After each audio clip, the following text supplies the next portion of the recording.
Okay, so good evening. So, eto lang recap para sa ating irregulars. So, sa PB irregular muna tayo. So, ayan na yung mga step. So, step 1, drop the da. And then, step 2, drop mo si PB. Yan sa number 2. So, yun? Ayun. And then, add ng U. And then, attach to O format. Hala. Yan. And then, sabi sa step 3, may exemption.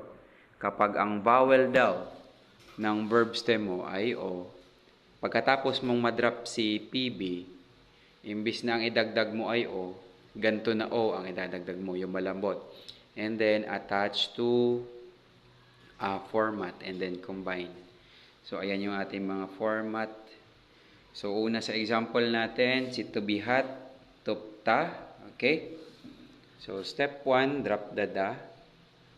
And then, sabi sa step 2, drop down natin si PB.